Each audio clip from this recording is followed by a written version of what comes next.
et le retour le 14 août prochain. L'inscription pour chaque enfant est mentionnée une somme d'1 500 000 francs CFA. Le directeur des colonies appelle des parents à s'intéresser leurs enfants en les inscrivant auprès des directeurs des colonies ou à l'agence Sakina Travels. La couverture de cette conférence de presse a été assurée par Abdelaziz Zungrana et Madi Sawadogo. Le centre d'éducation et d'apprentissage islamique de Cheikh Abdelmoumina Nana lance officiellement le recrutement des élèves pour la colonie des vacances islamiques version 2025. Objectif: donner l'occasion aux élèves des écoles classiques d'apprendre l'islam pendant cette période des grandes vacances scolaires. On en sait plus avec Abdourahmane Bandi. Alhamdulillahi Rabbil Alamin, wa salatu wa salam ala al-mab'ousi rahmatan lil alamin. Tous les lois soient sur Allah et son prophète et ses nobles compagnons. Assalamu alaikum wa rahmatullahi wa barakatuh.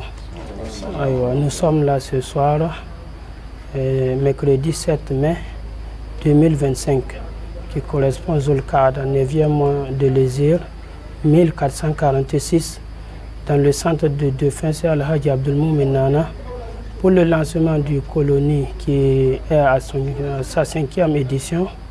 Et nous invitons tous les parents, les anciens colons et les nouveaux, tous ceux qui ont l'intention d'y participer à notre colonie, que le colonie session tiendra le 10 juillet au 10 août 2025 au sein du centre Al-Hajj Abdelmoumine Nana.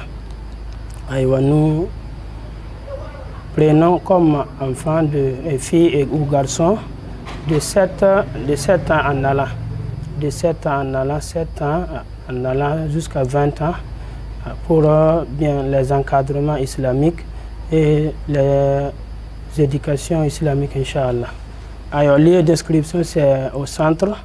Pour les inscriptions, le centre se trouve côté est du cimetière de Taptenga, dans l'arrondissement du secteur 45. Le centre est ouvert du lundi au samedi de 7h. Le Premier ministre Rimtal Bajan Emmanuel Ouedraogo a lancé ce mardi 6 mai 2025 à Koubri les activités de la société burkinabé de fabrique d'aliments pour animaux d'élevage dénommée Faso Golgo. Cette unité industrielle mettra à la disposition des éleveurs burkinabés une variété d'aliments pour leur cheptel et l'aspiculture, née de la nationalisation de la société de fabrique d'aliments pour bétail Sofab. La nouvelle société d'État Faso Golgo est désormais opérationnelle 5 mois après sa création. Cette société vient en support à l'offensive agro-pastorale et halieutique avec la mission de produire et de rendre disponibles des aliments de qualité pour bétail, volailles, poissons et autres animaux d'élevage sur toute l'étendue du territoire national. Cette société d'État est également chargée, entre autres, de développer un mécanisme d'approvisionnement pérenne en matière première pour son fonctionnement, de contribuer à la mise en œuvre des politiques et stratégies en matière de production animale. Avec beaucoup de satisfaction que nous lançons aujourd'hui donc la phase opérationnelle de cette société d'État qui a été donc créée il y a de cela 5 mois et qui vient structurer davantage l'ensemble donc de la filière élevage. Cela participe de la vision du chef de l'État de créer les conditions pour une réussite totale de l'offensive agro-pastorale et halieutique. Et comme vous le savez, la question de l'aliment pour l'élevage, c'est le maillon le plus faible pratiquement de la chaîne de l'élevage. Si bien qu'aujourd'hui, il était donc indispensable de pouvoir donc disposer d'une structure comme celle-là, Faso Golgo, qui a vocation donc à mettre à la disposition des éleveurs sur l'ensemble du territoire, que ce soit donc les bovins, les ovins, la volaille, les poissons, des aliments de qualité et surtout à des prix qui sont étudiés. Parce que vous savez aujourd'hui, au niveau du secteur de l'élevage, les acteurs souffrent du problème non seulement de la disponibilité, mais aussi de la question du coût qui réduit la compétitivité donc, des productions. Si bien qu'aujourd'hui, l'objectif à travers Faso Goulgo, c'est de mettre à disposition des éleveurs non seulement donc, de l'aliment en quantité, de qualité, mais aussi à des coûts vraiment accessibles. Ce qui va permettre donc de mieux structurer non seulement la filière, mais permettre aussi aux éleveurs d'accéder à ces aliments-là à des coûts acceptables qui permettent donc de garantir la rentabilité aussi de leur production. L'autre élément également, c'est que, comme vous le savez, aujourd'hui, il y a bien sûr dans l'offensive agro-pastorale et halieutique la question aussi du poisson, ce qui signifie qu'il faut aussi mettre à la disposition de tous les opérateurs, tous ceux qui ont accepté d'investir dans ce secteur halieutique-là, de l'aliment. Parce qu'aujourd'hui, l'aliment coûte cher et c'est ce qui freine également le développement de ce secteur-là. Si bien que, en plus des lignes que nous avons pu voir, très bientôt une nouvelle ligne va venir donc augmenter les capacités de la société Faso Goulgo et permettre de produire de l'aliment pour poissons. À ce stade, les lignes qui existent ont une capacité d'à peu près 100 tonnes jour. La ligne poisson qui va venir plus tard aura une capacité de 50 tonnes jour. Et à court et moyen terme, comme le directeur général l'a indiqué, l'objectif c'est de disposer aussi d'unités de production, une à Bobo-Dioulasso et une autre à Bagré. Donc c'est pour dire véritablement que c'est un maillon extrêmement stratégique qui devrait permettre de mieux accompagner, de mieux structurer la filière donc, de l'élevage dans son ensemble et permettre à tous ceux qui acceptent d'investir dans ce secteur-là de disposer de l'aliment de qualité, en quantité et à des coûts vraiment accessibles. Nous nous en réjouissons, nous félicitons le ministre d'État, toutes ses équipes et nous encourageons le directeur général, mais aussi tous les ouvriers qui sont ici à faire le maximum au quotidien et pour que les objectifs de la société Faso Goulgo soient atteints le plus rapidement possible. Donc c'est ce à quoi nous les engageons et nous allons rester bien sûr attentifs à l'évolution et aux résultats de cette société-là.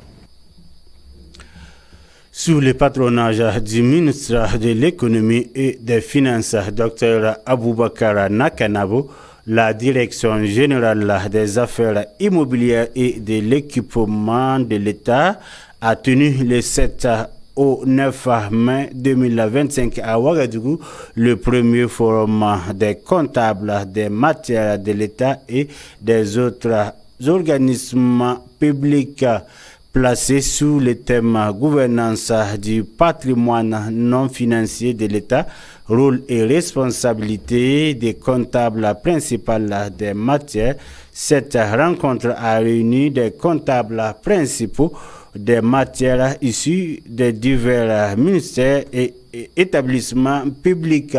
L'objectif principal de ce forum était de renforcer les capacités des participants en matière de gestion des biens publics, d'échanger sur les bonnes pratiques et de discuter des défis rencontrés dans l'exercice de leurs fonctions. Au cours des 2 jours de travaux, plusieurs sessions ont été animées par des experts de la Direction générale des affaires immobilières et de l'équipement de l'État, abordant des sujets tels que l'inventaire des biens, la gestion des stocks, la maintenance des équipements et la reddition des comptes. Reportage Madi Sawadou. La Direction générale des affaires immobilières et de l'équipement de l'État, elle lance le premier forum des comptables des matières de l'État et des organismes. L'objectif est d'améliorer la transparence budgétaire dans la gestion publique et le renforcement des contrôles opérés sur les finances publiques. Gestion des finances publiques. La comptabilité des matières est la traduction matérielle des dépenses de l'État. À titre d'exemple, vous dépensez 1000 francs. Ces 1000 francs se traduisent par l'acquisition de matières. Et il est bon que de la même façon, nous sommes très regardants sur la gestion financière.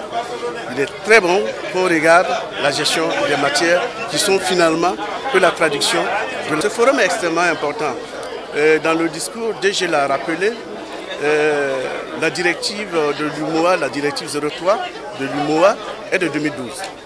Nous avons commencé à implémenter la comptabilité matière en 2016, suivant le décret 603 du 8 juillet.